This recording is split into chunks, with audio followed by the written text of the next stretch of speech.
আজকে রান্না করতেছি মাছের তেলে মাছ রান্না। আজকের রান্না সবার ঘরে একটা কমন তরকারি। এখানে নিয়েছি শীতকালীন কিছু সবজি। এখানে আছে সিম, টমেটো আর মাছ। শীতকালে কাঁচামরিচের তরকারি বেশিরভাগ রান্না করা হয়। এই সময় কাঁচামরিচ আর ধনিয়া পাতা প্রতিদিন তরকারির সাথে থাকবেই। এখন আমি মাছগুলো ভেজে নিচ্ছি। আজকে হচ্ছে মাছের তেল দিয়ে মাছ রান্না করতেছি। ফিশ অয়েল নাকি খুবই স্বাস্থ্যকর। জানি না আজকের রান্নাটা কেমন হবে, কারণ কখনো ফিশ অয়েল দিয়ে এরকম তরকারি খাইনি।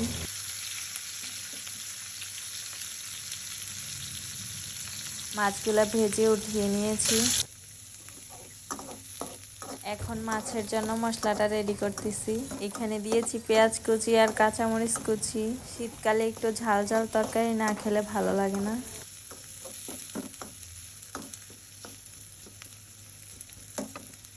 এখন দিয়ে দিব পেঁয়াজ রসুন পেস্ট দিয়ে ভালোভাবে নেড়ে চেড়ে কষিয়ে নিচ্ছি। সাথে সামান্য পরিমাণ আদা পেস্ট দিয়েছি। আজকের তরকারিতে তেমন তেল দিচ্ছি না, এখানেও ফিশ অয়েল ইউজ করতেছি। এখন দিয়ে দিচ্ছি গুঁড়া মশলা।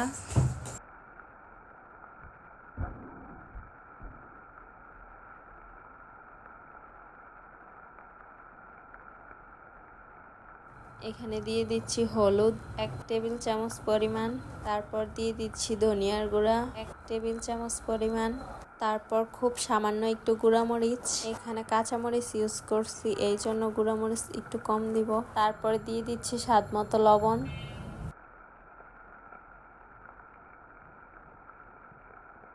এখন সবগুলা মশলা একসাথে একটু সময় নিয়ে রান্না করে নিব। মশলাটা রেডি হয়ে গেছে। এখন আমি সিম টমেটো একসাথে দিয়ে দিচ্ছি।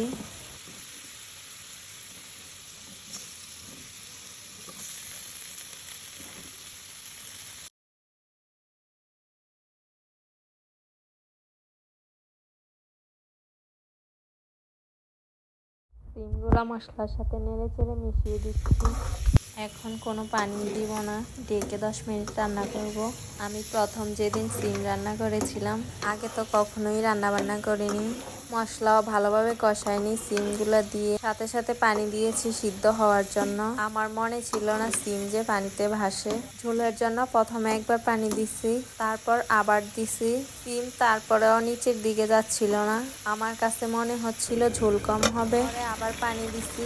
এরকম পানি দিতে দিতে পুরো এক পাতিল হয়ে গেছে তরকারি। তারপর মনে হলে যে এই পাতিলে মনে হয় আর জায়গা হবে না, পাতিলটা চেঞ্জ করার দরকার। তখন একটা চামচ দিয়ে নাড়তেছিলাম। তারপর দেখলাম যে সিম উপরে ভাসতেছে, নিচে পানি টলমল করতেছে। পরে এই তরকারি আর কেউই খেতে পারেনি।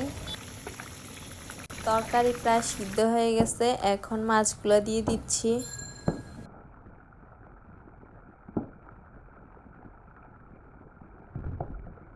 আর এই রান্নাটা এখন মনে হয় প্রতিদিন সবার ঘরেই থাকে, জাতীয় রান্নাও বলা যায়।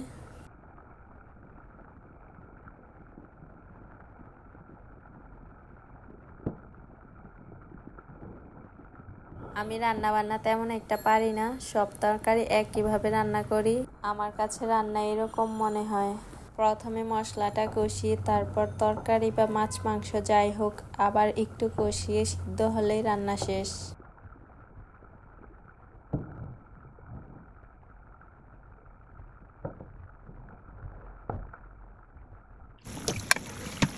এখন একটু আবার 10 মিনিট রান্না করে নিচ্ছি।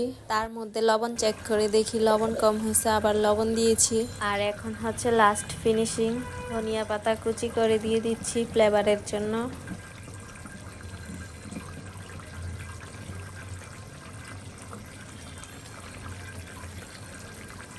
সব কিছু মিলিয়ে অনেক সুন্দর একটা গ্রান বের হয়েছে। এখন 2 মিনিট কুক করে নিলেই হয়ে যাবে আমার রান্না।